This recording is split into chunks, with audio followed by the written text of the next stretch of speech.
नमस्कार दोस्तों, परिवार कहानी मंच चैनल में आपका स्वागत है। आज की कहानी का नाम है बहू तुम्हारे हाथ में बरकत नहीं है।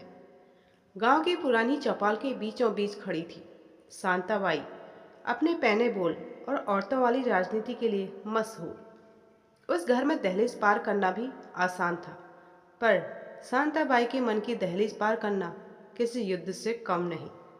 उनके बेटे अर्जुन की शादी हुई सावित्री से। सीधी सादी, नर्म और घर बसकी बसाने वाली, सच्ची इच्छा रखने वाली लड़की। लेकिन उसकी सबसे बड़ी कमी क्या थी? वो शांताबाई की बहू थी। शादी के पहले ही हफ्ते से शांताबाई को रटा रटाया वहाँ के घर की दीवारों से टकराने लगा। बहू तुम्हारे हाथ में बरकत नहीं है, जैसे ये वाक्य नहीं बल्कि कोई फतवा हो। चाय में कम शक्कर। एक सुबह साथी ने सबकी चाय बनाई। अर्जुन बोला, बहुत अच्छी चाय है। बिल्कुल सही।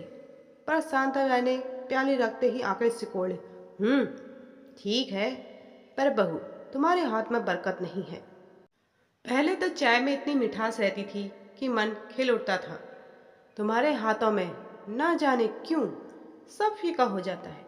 सावित्री चुप, अर्जुन भी चुप। घर की हवा तक ठंडी। रसोई का खर्च, पिछले महीने रसोई का खर्च 200 रुपये बढ़ गया। जैसे हिसाब देखा, शांताबाई फिर से अपनी पुरानी पोटली खोल बैठी। मेरे जमाने में तो आधे में ही चल जाता था। तुम आई हो तो तभी से खर्चा बढ़ा है। बहू तुम्हारे हाथ में बरकत नहीं है। सावित्री ने समझाया। माँ जी, चीज़ों के दाम बढ़ गए हैं। पर शांताबाई को दामों से क्या लेना, उन्हें तो बस सुनाने का बहाना चाहिए था। तीसरा ताना। घर की खुशियों में कम कुछ हफ्तों बाद घर में सब अपने काम में व्यस्त थे। अर्जुन के पास नौकरी का तनाव, साथ ही घर संभालने में लगी थी। शांताबाई ने सब देखकर लंबी सांस भरी।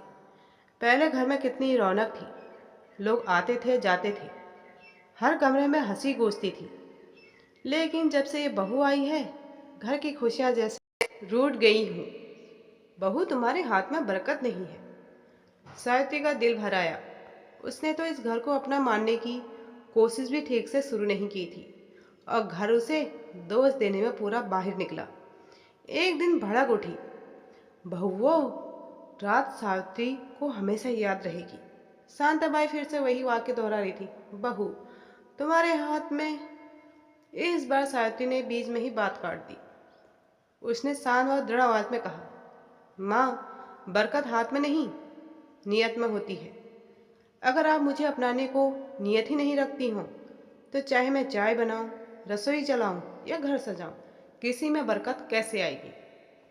शांताबाई हक्का बक्का।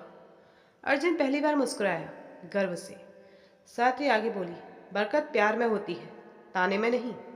दुआ में होती है, बद्दुआ में नहीं। अगर आप चाहें तो ये घर पहले से भी ज़्यादा खुशहाल हो सकता है। पर हर बात पर बहू को दोष देने से सिर्फ घर टूटते हैं, रौनक नहीं बढ़ती। घर में असली बरकत आई उस रात। शांताबाई पहली बार सोच में पड़ गई। उन्हें लगा जैसे किसी ने आईना सामने लाकर खड़ा कर दिया हो। धीरे धीरे उन्होंने अपना रवैया बदला और जैसे जैसे उनका दिल बहू के लिए साफ हुआ, घर में हंसी खुशी, बरकत और अपनापन लौट आया। और तब शांताबाई ने खुद स्वीकार किया, बहू, असली बरकत तो तुम्हारी सहनशीलता में है, जो मैं देख नहीं पाई।